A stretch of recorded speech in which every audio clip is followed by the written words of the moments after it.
I was barely 6 years old when I first heard him sing. And somehow I knew from that moment on that it would be a lifetime thing. And I'd stand in front of a mirror day and night, and I'd listen to every one of his records, and I'd repeat every word and every note until I finally got it right. And I was determined that I'd wait for the day that I could stand and sing in front of an audience, and maybe someone would come up to me and say, "You know, you sound just like Elvis." There was a man who gave the world his song, and the world stood still to hear him sing.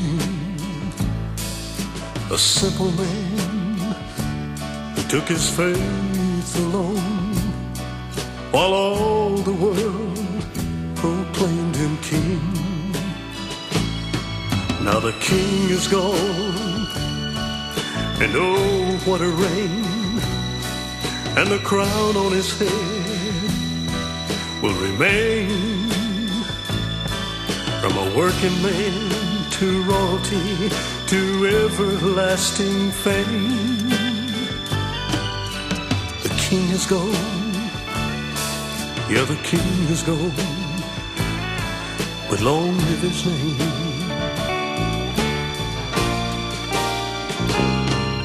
There was a man who tasted sweet success, but still gave his hand to help a friend. A loving man who shared his happiness. Now the king is gone, but there was a man. Now the king is gone, and oh, what a reign, and the crown on his head, oh, will remain. From a working man to royalty to everlasting fame, the king is gone, yeah, the king is gone, long live his name.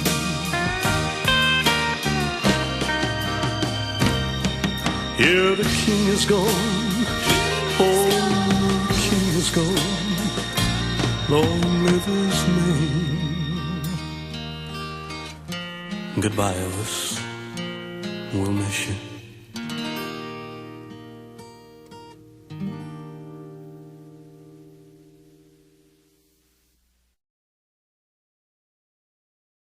The mortal death of Elvis Aaron Presley on August 16th certainly has done very little to stunt his global popularity. As nearly 30,000 fans swarmed to his Memphis home of Graceland to commemorate the 20th anniversary of his death, we are reminded that the King of Rock is bigger than ever. From his humble beginnings in Tupelo, Mississippi, to his outrageous standing-room-only gigs in Vegas, Elvis Presley was the first and biggest rock star of all time, winning fans of all ages with his stirring, soulful voice, swinging hips, and smooth Southern charm. Those doubting Elvis's title as the king need only witness his 94 gold singles, 40-some gold albums, and movies collectively grossing over $180 million. Elvis's impact on rock itself is, of course, incalculable. Fashioning himself after screen idols James Dean and Marlon Brando, Elvis transformed himself into rock's original rebel. He was also perhaps its greatest stage performer, and certainly the most imitated. From his nasty curled lips and shaking hips of the early years to the exhilarating supersonic karate chops later on, Elvis never relented, always giving 100% of himself to his adoring fans, his performances dynamic, electrifying, and deeply soulful. Presley was a true American icon. His unlikely rise to superstardom is a rock and roll Cinderella story straight from the Americana of Horatio Alger. He was the truck-driving good old boy made glorious, the blue-collar kid next door who adamantly loved his mother and selflessly served his country when called. While the king may have lived in the lap of luxury, he still loved munching on fried peanut butter and banana sandwiches and playing tackle football with the boys. Whether it's Elvis sightings, skydiving Elvi, or Lisa Marie marrying Wacko Jacko, it seems that the king's smoky gaze is forever upon us.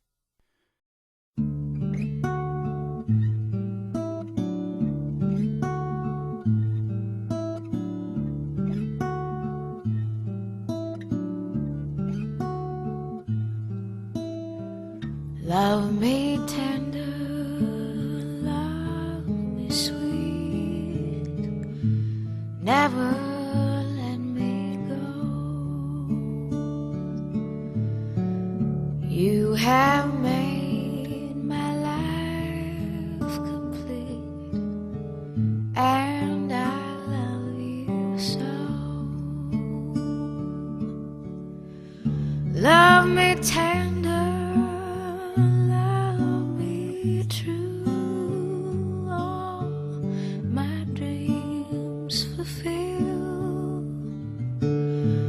for my darling, I love you, and I always will.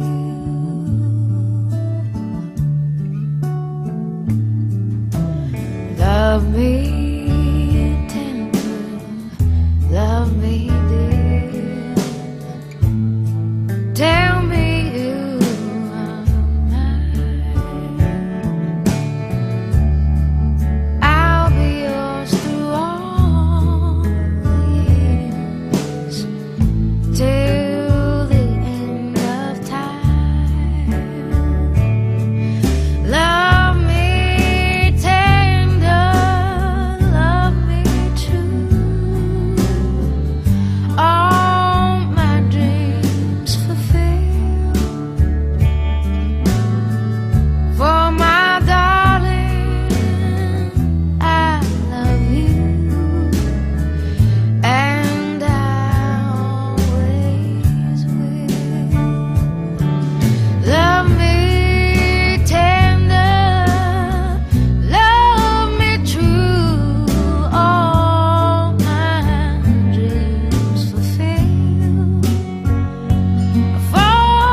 rock and roll is what they call him.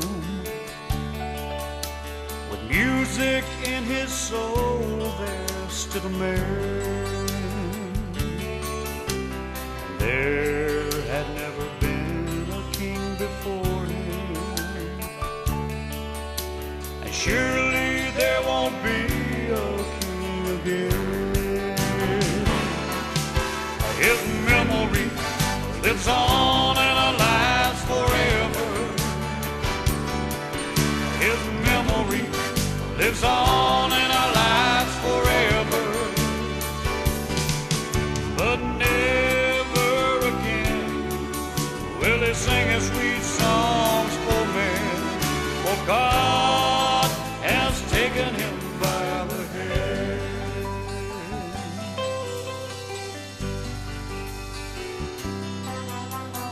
Lived a life they call secluded, but never did he take her own again. Loved by the millions of fans who knew him, Now I'm mourned by the buildings at his grave. And his memory lives on in our lives forever. Well, his memory lives on in our lives forever.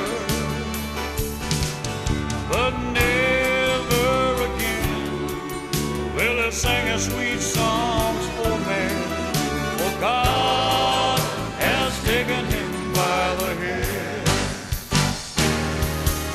His memory lives on in our lives forever. Well, his memory lives on in our lives forever. But never again will I sing a sweet songs for me. For God has taken him by the head.